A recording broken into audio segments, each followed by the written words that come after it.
നമസ്കാരം. കാണാത്ത കേരളത്തിലേക്ക് സ്വാഗതം. നമ്മുടെ രാജ്യത്ത് ഇന്ന് ഏറ്റവും അധികം പണമൊഴുകുന്ന വ്യവസായങ്ങളിലൊന്നാണ് മരുന്ന് വ്യവസായം. ജീവിതശൈലി രോഗങ്ങൾ ഗണ്യമായി വർദ്ധിച്ചതും ചികിത്സാരംഗത്തുണ്ടായ പുരോഗതിയുമാണ് മരുന്ന് വ്യാപാര രംഗത്തെ കുതിച്ചുകയറ്റത്തിന് കാരണം. എന്നാൽ എന്താണ് ഈ രംഗത്ത് നിലവിലുള്ള അവസ്ഥ? കുടിൽ വ്യവസായം പോലെ അടിസ്ഥാന നിലവാരങ്ങൾ പോലും പാലിക്കാതെ പടച്ചുവിടുന്ന ചാത്തൻ മരുന്നുകൾ മുതൽ ചൈനീസ്, കൊറിയൻ വ്യാജന്മാർ വരെ ഈ രംഗത്ത് വ്യാപകമായപ്പോൾ തകരുന്നത് ആരോഗ്യരംഗം തന്നെയാണ്. വ്യാജമരുന്നുകൾ കണ്ടെത്തിയ നിരവധി സംഭവങ്ങളുണ്ടെങ്കിലും ഈ ദുരവസ്ഥയ്ക്ക് ശാശ്വതമായ പരിഹാരം കാണാൻ ഇനിയുമായിട്ടില്ല. യാതൊരു നിയന്ത്രണങ്ങളുമില്ലാത്ത അവസ്ഥയിലാണ് ഇന്ന് ഔഷധ വ്യവസായ രംഗം. അതുകൊണ്ട് തന്നെ പ്രഥമ ദൃഷ്ട്യാ സംശയമുളവാക്കുന്ന തരത്തിൽ പോലും മരുന്നുകൾ വിപണിയിലെത്തുന്നു.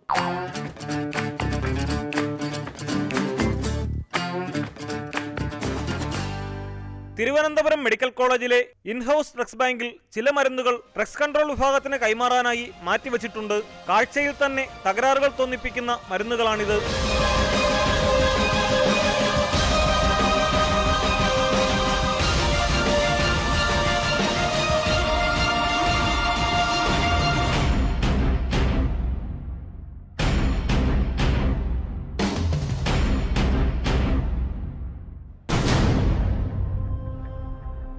നവജാത ശിശുക്കൾക്ക് അടിയന്തര സാഹചര്യങ്ങളിൽ നൽകുന്ന ഇൻഫാവിൻ എന്ന മരുന്നാണിത്.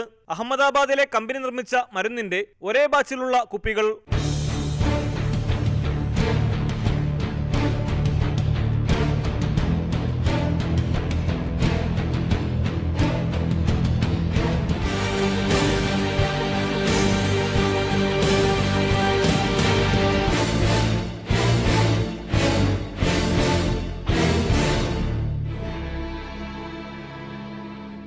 ഒരേ സമയം നിർമ്മിച്ച മരുന്നായിട്ടും എങ്ങനെയാണിതിന് രണ്ടു നിറങ്ങൾ ഉണ്ടായത്? കാലാവധി തീരാൻ ദീർഘനാളുകൾ ശേഷിക്കെയാണ് ഈ വ്യത്യാസം കണ്ടുപിടിച്ചത്. സ്വകാര്യ ആശുപത്രികളിലോ മെഡിക്കൽ സ്റ്റോറുകളിലോ ആണെങ്കിൽ ഇങ്ങനെ മാറ്റിവെക്കൽ ഉണ്ടാകില്ല. ഒന്നും അറിയാത്ത രോഗികൾ ഇത് ശരീരത്തിൽ പേറാൻ വിധിക്കപ്പെടും. ഇതുകൊണ്ട് തീരുന്നില്ല കഥകൾ. ഈ വർഷം സെപ്റ്റംബർ വരെ കാലാവധിയുള്ള സോഡിയം ക്ലോറൈഡ് ഇഞ്ചക്ഷൻ മരുന്നിന്റെ കുപ്പികൾ നോക്കൂ. ഒരെണ്ണത്തിൽ ഖരാവസ്ഥയിലുള്ള അവശിഷ്ടങ്ങൾ കാണാം.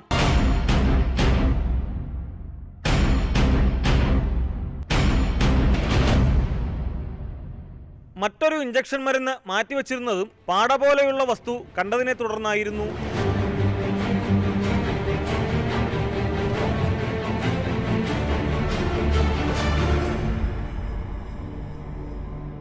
സാധാരണഗതിയിൽ ഈ ഇഞ്ചക്ഷൻ മരുന്നുകളിൽ ഇത്തരം വസ്തുക്കൾ കാണപ്പെടാറില്ലെന്ന് ചീഫ് ഫാർമസിസ്റ്റ് ബിജു പറഞ്ഞു.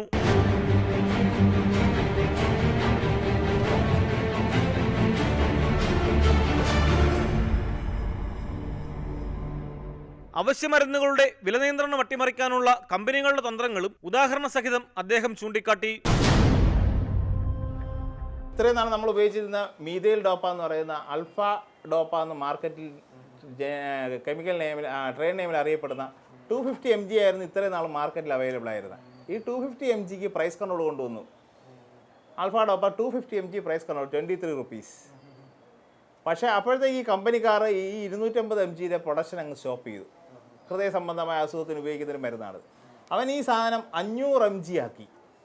500 mg ആയിരിക്കുമ്പോൾ ഇതിൻ്റെ മാർക്കറ്റ് വില എന്ന് പറയുന്നത് 160 രൂപയാക്കി ഒരു സ്ട്രിപ്പിൻ്റെ വില.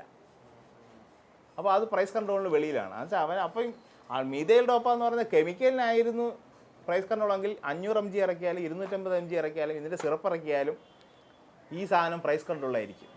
അപ്പോൾ അത്തരം ഒരു പോരായ്മ ഇപ്പം നിലനിൽക്കുന്നത് കൊണ്ടാണ് കമ്പനിക്കാരെല്ലാം പ്രൈസ് കൺട്രോളിൽ ഏർപ്പെടുത്തിയ സ്ട്രെങ്തുകളെല്ലാം സ്റ്റോപ്പ് ചെയ്തിട്ട് വേറൊരു സ്ട്രെങ്തിലേക്ക് മാറിയത്. ഇപ്പോൾ കൊണ്ടുവന്ന പ്രൈസ് കൺട്രോൾ എന്ന് പറഞ്ഞു കഴിഞ്ഞാൽ അതിൻ്റെ ഫോമിനാണ്. അതായത് ഇപ്പോൾ പാരസിറ്റമോൾ 125 mgക്ക് പ്രൈസ് കൺട്രോളിലുണ്ട്, 250ക്ക് പ്രൈസ് കൺട്രോൾ ഇല്ല. ഏതെങ്കിലും മരുന്ന് വില നിയന്ത്രണ പട്ടികയിൽ ഇടം പിടിച്ചാൽ ഉടൻ അത് മറികടക്കാനുള്ള മാർഗങ്ങൾ കമ്പനികൾ സ്വീകരിക്കും. മിക്കപ്പോഴും രാസസംയുക്തങ്ങൾ മാറ്റി മറ്റൊരു പേരിൽ മരുന്ന് വീണ്ടും ഇറക്കുകയാണ് ചെയ്യുക. അപകടകാരിയല്ലാത്ത ഏതെങ്കിലും രാസവസ്തു കൂടി മരുന്നിനൊപ്പം ചേർത്ത് പേര് മാറ്റുന്നതോടെ വില നിയന്ത്രണ പട്ടികയിലുള്ള മരുന്ന് എന്നേക്കും അപ്രത്യക്ഷമാകും.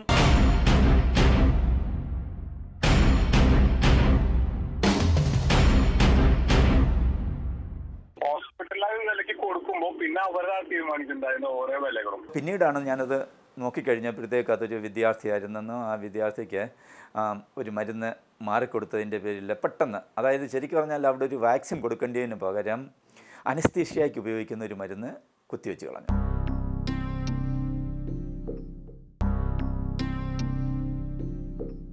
മരുന്ന് വ്യാപാര രംഗത്ത് ആരെയും അമ്പരപ്പിക്കുന്ന തട്ടിപ്പുകൾ നടക്കുന്നതായാണ് ഈ രംഗത്തെ വിദഗ്ധർ ചൂണ്ടിക്കാട്ടുന്നത്. തിരുവനന്തപുരം മെഡിക്കൽ കോളേജിലെ ക്ലിനിക്കൽ ഫാർമസി വിഭാഗം മേധാവിയായിരുന്ന doctor KG Ravikumar Kochi Amrita school of ഫാർമസിയിൽ പ്രിൻസിപ്പളായും പ്രവർത്തിച്ചിട്ടുണ്ട്.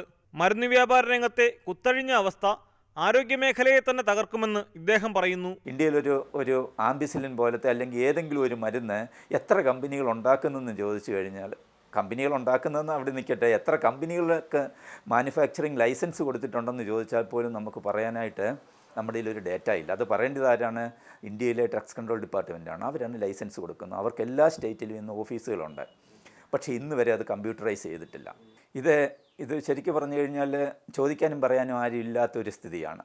ഇപ്പോൾ മറ്റൊരു സ്റ്റേറ്റിലായിരിക്കും, ഇപ്പോൾ ഞാൻ പറയുന്ന കേരളത്തിൽ വിൽക്കുന്ന നല്ലൊരു ശതമാനം മരുന്നും ഹിമാചൽ പ്രദേശിലെ നാളും പേരും ഇല്ലാത്ത കമ്പനികളിൽ നിന്നും ഉണ്ടാക്കിയിട്ട് ഇവിടെ കൊണ്ടുവന്ന് മാർക്കറ്റ് ചെയ്യുന്നതായിരിക്കും.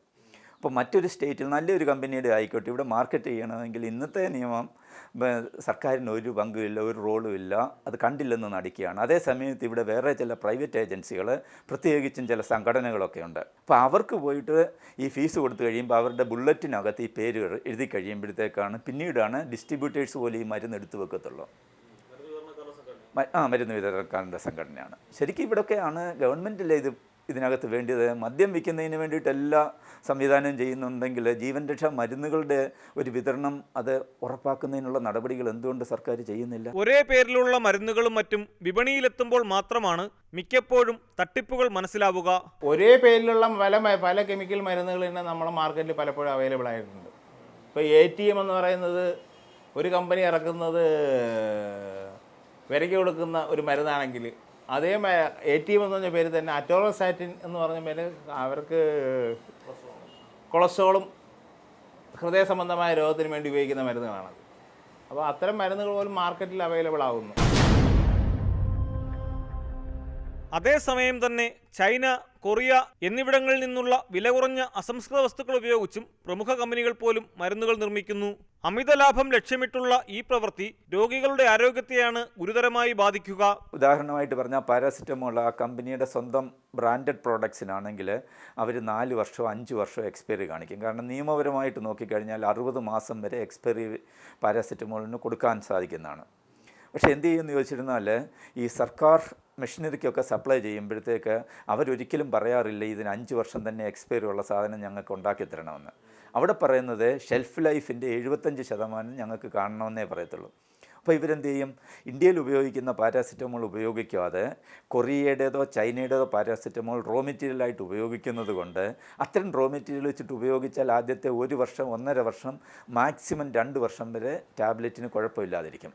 പിന്നീട് അത് ആ ടാബ്ലറ്റിൻ്റെ ഗുണം കുറയുകയും ചെയ്യും. പ്രമുഖ ആശുപത്രികളിൽ നിന്ന് പോലും പേസ് മേക്കറും സ്റ്റെൻറ്റും മറ്റും ഘടിപ്പിക്കുന്ന രോഗികൾ വളരെ വേഗം മരണത്തിന് കീഴടങ്ങുന്ന പ്രവണത വർദ്ധിച്ചിട്ടുണ്ട്. ഇലക്ട്രോണിക് സാധനങ്ങളെപ്പോലെ ഈ രംഗത്തും ചൈനീസ്, കൊറിയൻ വ്യാജന്മാർ വ്യാപകമാണെന്ന് മനസ്സിലാകുമ്പോഴാണ് ഇക്കാര്യം ചിന്തിക്കേണ്ടി വരുന്നത്. ഗുണനിലവാരമുള്ള അമേരിക്കൻ സ്റ്റെൻറ്റുകളോട് കാഴ്ചയിൽ യാതൊരു വ്യത്യാസവുമില്ലാത്ത കൊറിയൻ സ്റ്റെൻറ്റുകൾ നമ്മുടെ നാട്ടിലും യഥേഷ്ടം ലഭിക്കുമത്രേ. ഹൃദ്രോഗമൊക്കെ വരുമ്പോൾ ഉപയോഗിക്കുന്ന സ്റ്റെൻറ്റുകൾ, ആൻജിയോപ്ലാസ്റ്റി സമയത്ത് ഉപയോഗിക്കുന്ന സ്റ്റെൻറ്റുകൾ, പേസ് മേക്കറ്, വാൽവുകൾ, ഇതൊക്കെ ശരിക്കും പറഞ്ഞു കഴിഞ്ഞാൽ ലക്ഷക്കണക്കിന് രൂപയുടെ വില വരുന്ന സാധനങ്ങളാണ്. അപ്പോൾ മറ്റ് ചില രാജ്യങ്ങളിലാണെങ്കിൽ മരുന്നുകളുടെ വില വളരെ കുറവാകുമ്പോഴത്തേക്ക് അതിന് എവിടെയെങ്കിലും ചില ഡിഫക്റ്റുകൾ ചിലപ്പോഴുണ്ടാകാറുണ്ട്. എക്സാമ്പിളായിട്ട് പറഞ്ഞു കഴിഞ്ഞാൽ നമ്മൾ ഈ പറഞ്ഞ പോലത്തെ വാൽവുകളുടെയൊക്കെ കാര്യത്തിലാണെങ്കിൽ മറ്റേതിൻ്റെ അത്രയും ഡ്യൂറബിലിറ്റിയോ അല്ലെങ്കിൽ ചില ഫെയിലിയറിൻ്റെ ശതമാനം കൂടുകയൊക്കെ ചെയ്യുന്ന ഒരു ടെൻഡൻസി ഉണ്ട്. ഇപ്പോൾ 1-1.5 ലക്ഷം രൂപ വിലയുള്ള വാൽവുകൾക്ക് മറ്റ് ചില രാജ്യങ്ങളെ വാൽവുകളുമായിട്ട് നോക്കിക്കഴിയുമ്പോൾ അവിടെ 20,000-30,000 ഉള്ളൂ. പക്ഷേ ഇതിൻ്റെ ചൂഷണം എവിടെ നടക്കുന്നതെന്ന് ചോദിച്ചു കഴിഞ്ഞാൽ ഇത് ഉപഭോക്താവിന് കിട്ടുമ്പോഴത്തേക്ക് ചിലപ്പോൾ ഈ കൊറിയയുടെ സാധനം വെച്ചിട്ട് അമേരിക്കൻ കമ്പനിയുടെ വില ഈടാക്കുന്നുണ്ട്. ഇത് വലിയൊരു ചൂഷണമാണ്. ഇലക്ട്രോണിക്സ് വ്യാജന്മാരുടെ വിലക്കുറവിൻ്റെ ഗുണം ഉപഭോക്താവിനാണ് ലഭിക്കുന്നതെങ്കിൽ ഇവിടെ ലാഭം കൊയ്യുക ആശുപത്രികളാണെന്ന് മാത്രം. കാരണം ഏതുപകരണമാണ് തൻ്റെ ശരീരത്തിനുള്ളിൽ സ്ഥാപിച്ചതെന്ന് രോഗിക്ക് പോലും അറിയാൻ കഴിയുന്നില്ല. ഹൃദയധമനികളിലെ തടസ്സം ആൻജിയോപ്ലാസ്റ്റിയിലൂടെ ഒഴിവാക്കി അവിടെ സ്റ്റെൻറ്റുകൾ സ്ഥാപിക്കുന്ന ചികിത്സാരീതി വ്യാപകമായിട്ടുണ്ട്. ആവശ്യമില്ലാതെ തന്നെ ആൻജിയോപ്ലാസ്റ്റി ചെയ്തതായും ഒരു സ്റ്റെന്റ് ഘടിപ്പിച്ച സ്ഥാനത്ത് ഒന്നിലധികം എണ്ണത്തിന് പണം വാങ്ങിയതായുമൊക്കെ പരാതികൾ ഉയർന്നിട്ടുണ്ടെങ്കിലും കാര്യമായ നടപടികൾ ഉണ്ടായിട്ടില്ലാത്തത് തട്ടിപ്പുകാർക്ക് പ്രോത്സാഹനമാകുന്നു. ഇത് കൊറിയൻ സാധനമാണെന്നും പറഞ്ഞ് കൊറിയയുടെ സാധനത്തിൻ്റെ വില ഈടാക്കുമായിരുന്നെങ്കിൽ നമുക്കത് സഹിക്കാമായിരുന്നു.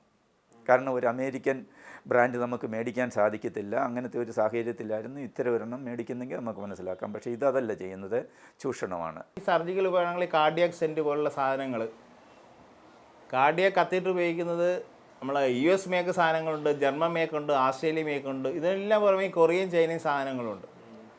ഈ സ്റ്റെൻറ്റിന് 25,000 രൂപ മുതൽ 2.5 ലക്ഷം രൂപ വിലയുള്ള സാധനങ്ങൾ വരെയുണ്ട്. ഇന്ന് നമ്മളെ പല സ്വകാര്യ ആശുപത്രികളിലും ഉപയോഗിക്കുന്ന സ്റ്റെൻറ്റുകൾ ഈ 2.5 ലക്ഷം രൂപയുടെ സ്റ്റെൻറ്റ് എന്ന് പറഞ്ഞിട്ട് ഇടുന്നത് ചിലപ്പോൾ ചൈനീസ് സ്റ്റെൻറ്റ് ആയിരിക്കാം. വിദേശ രാജ്യങ്ങളിലും മറ്റും ശരീരത്തിനുള്ളിൽ പിടിപ്പിക്കുന്ന വസ്തുവിൻ്റെ വാറണ്ടി കാർഡ് അടക്കം രോഗികൾക്ക് നൽകും. ഇന്ത്യയിലും ചില ലീഡിങ് ആശുപത്രികളിലൊക്കെ ആണെങ്കിൽ രോഗിക്ക് അത്ര ഒരു വാൽവ് വെക്കുകയോ അല്ലെങ്കിൽ ഒരു സ്റ്റെൻറ്റ് ഇടുകയോ ഒക്കെ ചെയ്യുമ്പോഴത്തേക്ക് അത് ഏത് കമ്പനിയുടെ ആണെന്നുള്ളത് രോഗിയെയോ രോഗിയുടെ ബന്ധുക്കളെയോ അറിയിക്കാറുണ്ട്. രോഗിയുടെ ഒരു റൈറ്റ് തന്നെയാണ്. മറ്റ് രാജ്യങ്ങളിലൊക്കെയാണ് നിയമം കൊണ്ട് തന്നെ അത് ഉറപ്പാക്കുന്നുണ്ട്. ഇത്തരം ഇൻസ്ട്രുമെൻസിൻ്റെ ഇത്രയും ഉപകരണങ്ങളുടെ എല്ലാം കൂട്ടത്തിൽ ഈ രോഗിക്ക് കൊടുക്കേണ്ട ഒരു സർട്ടിഫിക്കറ്റ് പോലത്തെ ഒരെണ്ണമുണ്ട്. അത് നമ്മളൊരു ഒരു തേപ്പൊട്ടിയോ ഒരു TV ഒക്കെ മേടിക്കുമ്പോൾ കിട്ടുന്ന ഒരു വാറണ്ടി കാർഡ് പോലെ തന്നെയാണ്. പക്ഷേ ഇന്ത്യയിലെ പല ആശുപത്രികളിലും രോഗികൾക്ക് ഈ സാധനം കിട്ടത്തില്ലെന്ന് മാത്രമല്ല, ഇത് അറിയിക്കാറ് പോലുമില്ല. എൻ്റെ അറിവിൽ കേരളത്തിലെ പല ആശുപത്രികളിലും ഈ ഇങ്ങനത്തെ ഒരു സംവിധാനമേ ഉള്ളതായിട്ട് എനിക്കറിയത്തില്ല. ആരെങ്കിലും അങ്ങനെ ചെയ്യുന്നുണ്ടെങ്കിൽ അവരാണത് പറയേണ്ടത്. വില കുറഞ്ഞ ഇലക്ട്രോണിക്സ് ഉൽപ്പന്നങ്ങൾ വളരെ വേഗം പ്രവർത്തനരഹിതമാകും പോലെയാണ് ഈ വ്യാജന്മാരുടെ കാര്യവും. എന്നാൽ ഇവയുടെ ഗുണനിലവാര പരിശോധനയ്ക്ക് സംവിധാനമില്ലാത്തതിനാൽ രോഗി മരിക്കുമ്പോൾ പോലും യഥാർത്ഥ വസ്തുത പുറംലോകമറിയാറില്ല. തലസ്ഥാനത്തെ ഒരു പ്രമുഖ ആശുപത്രിയിൽ സ്റ്റെന്റുകൾ സൂക്ഷിക്കുന്ന മുറിയുടെ ചുമതലക്കാരി ഉടമയുടെ ഭാര്യയാണെന്നാണ് അന്വേഷണത്തിൽ മനസ്സിലായത്. ഇവരറിയാതെ ആർക്കും അവിടേക്ക് കടക്കാനാവില്ല. സർക്കാർ നിയന്ത്രണത്തിലുള്ള ചില ആശുപത്രികളിലും ഡോക്ടർമാരെ സ്വാധീനിച്ച് മരുന്നു മാഫിയ കൊറിയൻ ഉൽപ്പന്നങ്ങൾ വിതരണം ചെയ്യുന്നതായാണ് വിവരം. മറ്റ് രാജ്യങ്ങളിൽ നിന്ന് ഇങ്ങോട്ട് ഇറക്കുമതി ചെയ്യുന്ന ചില അടിയന്തര മരുന്നുകൾ, അതിനൊക്കെ വലിയ വില കൂടിയ മരുന്നുകളാണ്. 10,000 രൂപ തൊട്ട് ഒരു ഡോസിന് ഏതാണ്ട് 3 ലക്ഷം രൂപ വരെ മേടിക്കുന്ന അത്തരം മരുന്നുകളുണ്ട്. ഇമ്പോർട്ട് ചെയ്യുന്നത് അത് മറ്റ് ഏജൻസികളാണ്, ഗവൺമെൻറ് നേതൃത്വത്തിലല്ല അത് ചെയ്യുന്നത്.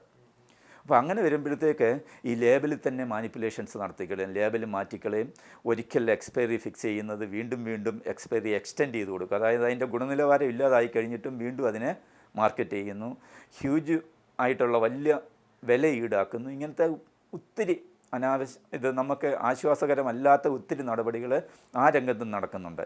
സ്വകാര്യ ആശുപത്രികളിലെല്ലാം മരുന്നുകൾക്ക് തോന്നിയ വിലയാണ് ഈടാക്കുന്നത്. ഏതു കമ്പനിക്കും ഏതു മരുന്നും ഇഷ്ടമുള്ള വിലയ്ക്ക് വിപണിയിലെത്തിക്കാമെന്നതാണ് ഇപ്പോഴത്തെ അവസ്ഥ.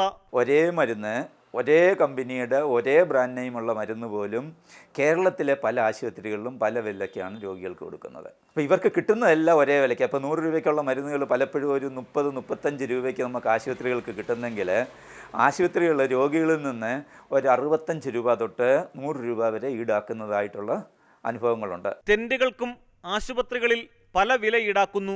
കൊച്ചി അമൃത ആശുപത്രിക്കെതിരെ ദില്ലിയിലെ പൊതുജനാരോഗ്യ പ്രവർത്തകനായ KM ഗോപകുമാർ നിയമസഭാ പെറ്റീഷൻ കമ്മിറ്റിക്ക് നൽകിയ പരാതി ഇതിനുദാഹരണമാണ്. ഇദ്ദേഹത്തിന്റെ പിതാവിനെ ആൻജിയോപ്ലാസ്റ്റിക്കായി പ്രവേശിപ്പിച്ചപ്പോൾ ഒരു സ്റ്റെന്റിന് 95,000 രൂപ വീതമാണത്രേ ആശുപത്രി ആവശ്യപ്പെട്ടത്. സ്റ്റെന്റ് വിതരണക്കാരനുമായി ഗോപകുമാർ നേരിട്ട് ബന്ധപ്പെട്ടപ്പോൾ 3 എണ്ണത്തിനും കൂടി 80,000 രൂപയാണ് വിലയെന്നറിഞ്ഞു. എന്നാൽ പുറത്തുനിന്നും സ്റ്റെന്റ് വാങ്ങാൻ ആശുപത്രിക്കാർ അനുവദിക്കില്ല. ഒടുവിൽ 3 എണ്ണത്തിനും കൂടി 94,000 രൂപ അധികം ഈടാക്കിയാണ് സ്റ്റെന്റുകൾ നൽകിയതെന്നാണ് ഗോപകുമാറിന്റെ പരാതി. ഇത് ശരിയാണോ എന്നറിയാൻ ഞങ്ങൾ ഒരു വിതരണക്കാരനുമായി ബന്ധപ്പെട്ടു. ബ്ലോക്ക് എങ്ങനെയാണ് അതിനനുസരിച്ചിട്ടാണ് സ്റ്റെന്റ് ഇടാം. അപ്പൊ സ്റ്റെന്റിന് പലതരത്തിലുള്ള സ്റ്റെന്റുകളുണ്ട്. സാധാരണ നമ്മളൊരു വിലക്ക് കൊടുക്കാണ് ഹോസ്പിറ്റലിനെ. അപ്പൊ ഹോസ്പിറ്റലിനെ വിലക്ക് കൊടുക്കുമ്പോ പിന്നെ അവരാ തീരുമാനിക്കുന്നുണ്ടായിരുന്നു ഓരോ വിലകളും. അതെ അതെ അതെ അതെ ഞാനൊരു വിലക്ക് കൊടുക്കുകയാണ് അവർക്ക് ഹോസ്പിറ്റലിന്. അപ്പൊ അതിൽ നമ്മളങ്ങനെ ഇടപെടാറില്ല സാധാരണ. കാരണം ഞാൻ നേരിട്ട് നമുക്ക് സ്റ്റെന്റ് തരാൻ പറ്റില്ല. കാരണം ഞാൻ നേരിട്ട് തന്നാലും ഹോസ്പിറ്റൽ അത് യൂസ് ചെയ്യില്ല. ഇല്ല ഇപ്പൊ ഞാൻ നിങ്ങളുടെ നേരിട്ട് സ്റ്റെന്റ് കൊടുക്കുന്നാലും ഹോസ്പിറ്റൽ, കാരണം ഹോസ്പിറ്റൽ അവിടെ ഇരിക്കും. അങ്ങനെയായിട്ട് എല്ലാ പേഷ്യന്റും അങ്ങനെയല്ലേ ചെയ്യുമോ?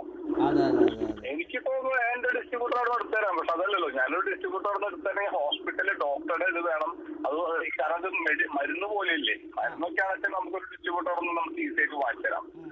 സ്റ്റെന്റ് എന്ന് പറഞ്ഞു കഴിഞ്ഞാൽ ഹോസ്പിറ്റലിൽ മാത്രം നിൽക്കുന്ന ഒരു സാധനമാണ്. 15,000 മുതലാണ് സാധാരണ സ്റ്റെന്റുകൾക്ക് വില. മെഡിക്കേറ്റഡ് സ്റ്റെന്റ് എന്ന പേരിൽ കൂടുതൽ ഗുണനിലവാരമുള്ളവയുമുണ്ട്. സാധാരണക്കാർക്ക് ഇത്തരം കാര്യങ്ങളിലുള്ള അജ്ഞതയാണ് ആശുപത്രിക്കാർ മുതലെടുക്കുന്നത്. ഇവിടെ വില കൂടുതൽ ഈടാക്കുകയാണെങ്കിൽ മറ്റു ചിലർ വ്യാജ ഉൽപ്പന്നങ്ങൾ ഉപയോഗിച്ച് അതിലേറെ ലാഭമുണ്ടാക്കുന്നു.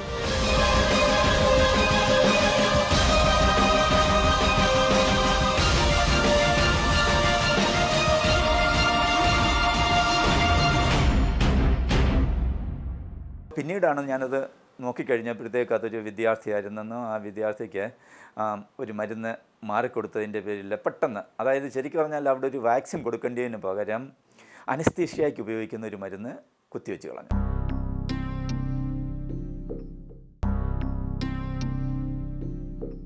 പ്രമുഖ ആശുപത്രികളിൽ പ്രവൃത്തി പരിചയമുള്ള ഡോക്ടർ രവികുമാർ ചികിത്സാ പിഴവുകൾ സംബന്ധിച്ചും ഞെട്ടിക്കുന്ന വെളിപ്പെടുത്തലുകളാണ് നടത്തുന്നത്. കേരളത്തിലെ ഒരു പ്രമുഖ ആശുപത്രിയിൽ അവിടുത്തെ വർക്ക് ചെയ്തുകൊണ്ടിരിക്കുന്ന സമയത്ത് ഒരിക്കൽ ആ ആശുപത്രിയിൽ ഒരു രോഗി വന്നപ്പോഴത്തേക്ക് അത് അന്വേഷിച്ച് കഴിഞ്ഞപ്പോഴത്തേക്ക് അത് കോഴിക്കോട് നിന്ന് ഒരു രോഗിയെ കൊണ്ടുവന്നിരുന്നതാണെന്ന്, ഒരു ബ്രെയിൻ ഡെത്ത് ആയിട്ട് വന്നിരുന്നായിരുന്നു. അപ്പോൾ പിന്നീടാണ് ഞാനത് നോക്കിക്കഴിഞ്ഞപ്പോഴത്തേക്ക് അതൊരു വിദ്യാർത്ഥിയായിരുന്നെന്നും ആ വിദ്യാർത്ഥിക്ക് ഒരു മരുന്ന് മാറിക്കൊടുത്തതിൻ്റെ പേരിൽ പെട്ടെന്ന്, അതായത് ശരിക്കും പറഞ്ഞാൽ അവിടെ ഒരു വാക്സിൻ കൊടുക്കേണ്ടതിന് പകരം അനസ്തീഷ്യയ്ക്ക് ഉപയോഗിക്കുന്ന ഒരു മരുന്ന് കുത്തിവെച്ച് കളഞ്ഞു. ഇത് ഒരു ആശുപത്രിയിലും രണ്ട് ആശുപത്രിയിലൊന്നും അല്ല. മരുന്ന് പരീക്ഷണം പോലും യാതൊരു മാർഗനിർദ്ദേശങ്ങളും പാലിക്കാതെ നടത്തുന്നത് വർദ്ധിച്ചു വരുന്ന ഇക്കാലത്ത് ഔഷധ വിൽപ്പന രംഗത്തെ അശാസ്ത്രീയതകൾക്ക് എങ്ങനെ തടയിടാനാണ്? ഈ കമ്പനി ഇറങ്ങിക്കുന്ന ബാച്ച് ഏതാണെന്ന് നമ്മളെ ഡ്രഗാണ് ഈ പരിശോധന വിഭാഗത്തിന് അറിയാമെങ്കിലല്ലേ ഈ മരുന്ന് ഒറിജിനൽ ഡ്യൂപ്ലിക്കേറ്റ് എന്ന് അവർക്കറിയാൻ പറ്റുള്ളൂ. ഈ കോമ്പൗണ്ട് ഇവിടെ ഇറങ്ങുന്ന എല്ലാ കോമ്പൗണ്ടും പരിശോധിക്കാനുള്ള സംവിധാനം നമ്മുടെ കേരളത്തിലില്ല. കേരളത്തിൽ മരുന്ന് പരിശോധിക്കാനുള്ള സംവിധാനമുണ്ട്. ടോട്ടൽ ഇറക്കുന്ന മരുന്നിൻ്റെ, ഇപ്പോൾ ഗവൺമെൻറ്റിലേക്ക് വരുന്ന മരുന്നിൻ്റെ പോലും 2% താഴെ പരിശോധിക്കാൻ പറ്റുമെന്നാണ് കഴിഞ്ഞ ദിവസം ഒരു മീഡിയയിൽ കൂടി നമ്മൾ ഡ്രഗ് കൺട്രോളർ പറഞ്ഞത്. അപ്പോൾ നമ്മൾ 70,000 പേരെ ഇറങ്ങുന്ന ബ്രാൻഡുകൾ മൊത്തം എത്ര % പരിശോധിക്കാൻ പറ്റും? മിക്ക വിദേശ രാജ്യങ്ങളിലും നിലവിലുള്ളതുപോലെ മരുന്നുകൾക്ക് ഓൺലൈൻ രജിസ്ട്രേഷൻ ഏർപ്പെടുത്തിയാൽ ഒരു പരിധിവരെ ഇക്കാര്യങ്ങൾക്ക് പരിഹാരമാകുമെന്നാണ് ഡോക്ടർ രവികുമാറും ബിജുവും ഏകസ്വരത്തിൽ പറയുന്നത്. നമ്മൾ ഈ രാജ്യത്ത് എത്ര ബ്രാൻഡഡ് ഡ്രഗുകളുണ്ടെന്നോ എത്ര ഇനം മരുന്നുകളുണ്ടെന്നോ എത്ര മരുന്നുകൾ പഠനം നടത്തുന്നോ മനുഷ്യരിലേക്ക് പഠനം നടത്തുന്നതിന് വേണ്ടി എത്ര മരുന്നുകൾ ഉപയോഗിക്കുന്നോ ഉള്ള കൃത്യമായ ഒരു ലിസ്റ്റ് നമ്മളെ അധികൃതരുടെ കയ്യിലില്ല. നമ്മളെപ്പോഴും ചോദിച്ചു കഴിഞ്ഞാലും നിങ്ങൾ എത്ര മരുന്ന് ബ്രാൻഡഡ് ഡ്രഗ് കൊണ്ടെന്ന് ചോദിച്ചു കഴിഞ്ഞാൽ അവരപ്പോഴേ പറയുന്നത് കുറേ മരുന്നുകൾ എന്ന് പറയുന്നത്, ഈ കുറേ എന്നുള്ളൊരു കണക്കല്ലാതെ എക്സാക്റ്റ് ഒരു കണക്ക് നമ്മളെ കയ്യിലില്ല. ആകെ കുറച്ച് മരുന്നുകൾ മാത്രം പഠനം നടത്തുന്ന കേരളത്തിൽ ആ മരുന്നിൻ്റെ ലിസ്റ്റ് പോലും നമ്മളെ അധികൃതരുടെ കയ്യിലില്ല. അപ്പോൾ ഒരു പഠനത്തിന് വേണ്ടി വരുന്ന മരുന്ന് എന്ന് തൊട്ട് ഈ മരുന്ന് പഠനം തുടങ്ങുന്നതെന്നോ എന്ന് വരെ ഈ മരുന്ന് പഠനത്തിനായി ഉപയോഗിക്കുന്നതെന്നോ ഉള്ള കണക്ക് അവരെ ഫയലുകളിൽ ഉണ്ടെന്നല്ലാതെ പബ്ലിക്കിന് അറിയാനോ ഉള്ള യാതൊരു വകുപ്പും നമ്മൾ ഇത്രയും മോഡേൺ ടെക്നോളജികൾ വികസിച്ച രാജ്യത്തും നമ്മളെ സ്റ്റേറ്റിനും അതില്ല. ഇപ്പോൾ രജിസ്ട്രി തുടങ്ങേണ്ടത് സെൻട്രലായിട്ട് ആദ്യം ഒന്ന് മാനുഫാക്ചറിങ്ങിന് ലൈസൻസിന് അപ്ലൈ ചെയ്യുമ്പോൾ ആ കമ്പനി രജിസ്റ്റർ ചെയ്യണം. അത് കഴിഞ്ഞതിന് ശേഷം ആ കമ്പനിക്ക് ഇന്ന പ്രോഡക്റ്റുകൾ, ഉൽപ്പന്നങ്ങളാണ്, ഇന്ന മെഡിസിൻസാണ് മാനുഫാക്ചർ ചെയ്യാൻ ലൈസൻസ് കൊടുക്കുന്നെങ്കിൽ ആ ഉൽപ്പന്നങ്ങളും രജിസ്റ്റർ ചെയ്യണം. ഇത്രയായി കഴിയുമ്പോൾ തന്നെ ഇതിനെ ട്രാൻസ്പെറൻ്റ് ആക്കണം. ഇത് ഫയലിനകത്ത് ഒളിച്ചു വെക്കേണ്ട കാര്യമല്ല. ലൈസൻസ് ഉള്ള 10 മരുന്നുകൾ മേടിച്ചു, അതിൽ ഓരോ വർഷവും എത്ര മരുന്നുകൾ, എത്ര ബാച്ചുകൾ ഉണ്ടാക്കുന്നു അതും രജിസ്റ്റർ ചെയ്യണം. അപ്പോൾ കമ്പനികളെ കിട്ടും, മരുന്നുകളെ കിട്ടും, മരുന്നിൻ്റെ ഓരോ ബാച്ചിനെയും കിട്ടും. ചുരുക്കി പറഞ്ഞ എല്ലാ പ്രോഡക്റ്റും രജിസ്റ്റർ ചെയ്യാനായിട്ട് സാധിക്കും. ഇതുകൊണ്ട് കൃത്യമായിട്ടുള്ള കണക്ക് നമുക്ക് കിട്ടും, സയൻറ്റിഫിക് ആയിട്ടുള്ള വിവരങ്ങൾ നമുക്ക് കിട്ടും.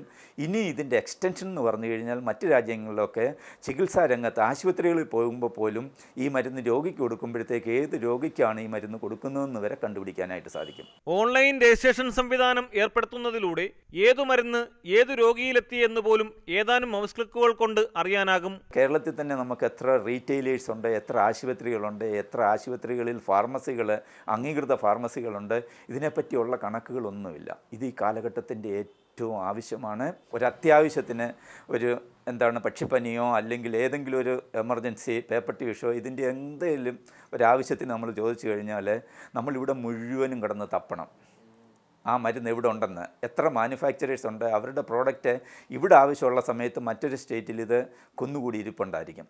അത് കൊണ്ടുവരാനായിട്ട് അത് ട്രാക്ക് ചെയ്യാൻ സാധിക്കുന്നില്ല. ഇന്നിപ്പോൾ നമ്മൾ മറ്റ് രാജ്യങ്ങളിലൊക്കെ ആണെങ്കിൽ ആ കമ്പനി മാനുഫാക്ചർ ചെയ്ത് കഴിയുമ്പോഴത്തേക്ക് ആ മരുന്ന് എവിടെയൊക്കെ പോകുന്നു എന്ന് വരെ കണ്ടുപിടിക്കാനായിട്ട് സാധിക്കുന്നു. ഇതിനാണ് ആ രജിസ്ട്രി എന്ന് പറയുന്ന ഒരു സംവിധാനം. ഇപ്പോൾ കാരുണ്യയിൽ വിൽക്കുന്ന ബ്രാൻഡ് രജിസ്ട്രേഷൻ ട്രക്ക് ഓണർക്ക് അവിടെ നിന്ന് അറിയാൻ പറ്റും. ഈ ബ്രാൻഡ് ഡ്രഗുകൾ വിൽക്കുന്നത് ഈ ബാച്ച് മരുന്നും കാരുണ്യയിലത്തുള്ളതാണ്. അപ്പോൾ ഈ കാരുണ്യയിൽ നിന്ന് നെക്സ്റ്റ് പോയിരിക്കുന്നത് പേഷ്യൻറ്റിനാണോ അത് മറ്റൊരു മെഡിക്കൽ സ്റ്റോറിലാണോ എന്ന് ഈ രജിസ്ട്രേഷൻ സിസ്റ്റം വന്നു കഴിഞ്ഞാൽ അറിയാൻ പറ്റും. സർക്കാരിന് വലിയ പണച്ചെലവില്ലാതെ രജിസ്ട്രേഷൻ സംവിധാനം ഏർപ്പെടുത്താമെന്ന് മാത്രമല്ല, ഇതിലൂടെ കാര്യമായ വരുമാനം ലഭിക്കുകയും ചെയ്യും. ഈ ഓൺലൈൻ രജിസ്ട്രേഷൻ വളരെ എല്ലാ രാജ്യങ്ങളും നടപ്പിലാക്കി വരുന്നതാണ്. ഇങ്ങനെ ഒരു രജിസ്ട്രേഷൻ കൊണ്ടുവന്നു കഴിഞ്ഞാൽ രജിസ്ട്രേഷൻ ഫീസ് ഇനത്തിൽ ഗവൺമെൻറ് ചെറിയൊരു ഫീസ്, അതായത് നമ്മളിവിടെ നിന്നൊരു മരുന്ന് കേരളത്തിലേക്ക് മാർക്കറ്റ് ചെയ്യണമെങ്കിൽ ഇവിടെ ഉള്ളൊരു സംഘടനയ്ക്ക് ഒരു മരുന്നിന് 1 ലക്ഷം രൂപ 2 ലക്ഷം രൂപ അടയ്ക്കണം. ആ അടയ്ക്കുന്ന എമൗണ്ട് വേണ്ട, നമുക്കൊരു 1000 രൂപയോ 500 രൂപയോ ഒരു ഫീസ് ഏർപ്പെടുത്തിയാൽ പോലും നമുക്ക് ഒരു വർഷം ഒരു 1000 കോടി രൂപയ്ക്ക് മുകളിൽ ഗവൺമെൻറ്റിന് നികുതി ഇനത്തിലും ഈ രജിസ്ട്രേഷൻ ഫീസ് ഇനത്തിലും കിട്ടും. ഇത് സംബന്ധിച്ച വസ്തുതകൾ നിരവധി തവണ സർക്കാരിന്റെ ശ്രദ്ധയിൽപ്പെടുത്തിയെങ്കിലും കാര്യമായ പ്രയോജനമുണ്ടായിട്ടില്ലത്രേ. കേന്ദ്ര സർക്കാർ ഇക്കാര്യത്തിൽ ചില നീക്കങ്ങൾ തുടങ്ങിയിട്ടുണ്ടെന്നത് മാത്രമാണ് ആശ്വാസ്യകരം. എന്നാൽ വൻകിട കുത്തകകളുടെ താല്പര്യത്തിന് വിരുദ്ധമായ തീരുമാനങ്ങൾ ഉണ്ടാകുമോ എന്ന് കാത്തിരുന്നു കാണണം. കേന്ദ്ര സർക്കാരിന് ഞാൻ അടുത്ത കാലത്ത് ഇത് കേരളത്തിൽ ഇങ്ങനത്തെ ഈ സംവിധാനം, ഇത് കേരളത്തിലൊരു ആരോഗ്യ പോളിസി ഉണ്ടാക്കിയിരുന്ന സമയത്ത് ഞാൻ ആ കമ്മിറ്റിയിൽ ഉണ്ടായിരുന്നതാണ്. എന്നെ ആ കമ്മിറ്റിയിൽ വെച്ചിരുന്നതാണ്. മരുന്നിൻ്റെ കാര്യത്തിൽ അന്ന് ഈ ആരോഗ്യ പോളിസി ഉണ്ടാക്കിയപ്പോൾ ഇതൊരു നിർദ്ദേശമായിട്ട് പോയിരുന്നു. ആ പോളിസി എവിടെ പോയെന്ന് പോലും എനിക്കറിയത്തില്ല. പിന്നീട് അടുത്ത കാലത്ത് പുതിയ സെൻട്രൽ ഗവൺമെൻറ് വന്നപ്പോഴത്തേക്ക് ഞാൻ പുതിയ പ്രൈം മിനിസ്റ്റർക്ക് ഒരു നിർദ്ദേശമായിട്ട് നെറ്റിൽ കൂടെ കൊടുത്തിരുന്നതാണ്. പക്ഷേ വളരെ അതിശയകരമായിട്ട് വളരെ ചുരുങ്ങിയ ദിവസത്തിനുള്ളിൽ എനിക്ക് മറുപടി കിട്ടുകയും ഇന്നിട്ട് അതിനെ ഒരു ഫയലാക്കുകയും പല മിനിസ്ട്രിയുടെ കയ്യിൽ ആ ഫയൽ പോയതിൻ്റെ സമയത്ത് തന്നെ അറിയിച്ചുകൊണ്ടിരിക്കുകയായിരുന്നു. അതേസമയത്ത് ഇവിടെ നമ്മളൊരു മെനക്കെട്ട് അതിൻ്റെ എത്ര ഇരട്ടി സമയം മെനക്കെട്ടിട്ടിരുന്നിട്ട് മെഡിക്കൽ കോളേജിൽ ഇരുന്ന് മീറ്റിങ്ങുകളിലും പങ്കെടുത്തിട്ട് ഈ ഹെൽത്ത് പോളിസിയിൽ കൊടുത്തൊരു നിർദ്ദേശം വന്നിട്ട് അത് എവിടെയെങ്കിലും കണ്ടെന്ന് പോലും ആരും അതിനെപ്പറ്റി സംസാരിച്ചിട്ടില്ലെന്ന് മാത്രമല്ല അത് ചവറ്റുവിട്ടേ കളയുകയും ചെയ്തിരുന്നതാണ്. ആരോഗ്യരംഗത്തെ നിരവധി തട്ടിപ്പുകൾ മുൻപും കാണാത്ത കേരളം പുറത്തു കൊണ്ടുവന്നിട്ടുണ്ട്. എന്നാൽ നിസ്സംഗമായ നിലപാടാണ് ഇക്കാര്യത്തിൽ സംസ്ഥാന ആരോഗ്യവകുപ്പ് സ്വീകരിക്കുന്നത്. അതീവ ഗുരുതരമായ വിഷയങ്ങളാണ് ഔഷധ വ്യാപാര രംഗത്ത് നിലനിൽക്കുന്നത്. മെഡിസിൻ രജിസ്ട്രേഷൻ എന്ന ആശയത്തെക്കുറിച്ച് ഗൗരവമായി പഠിക്കാൻ ഇനിയെങ്കിലും അധികൃതർ ശ്രമിക്കുമെന്ന് ആശിക്കാം. മറ്റു വിഷയവുമായി കാണാത്ത കേരളം വീണ്ടും അടുത്ത ആഴ്ച.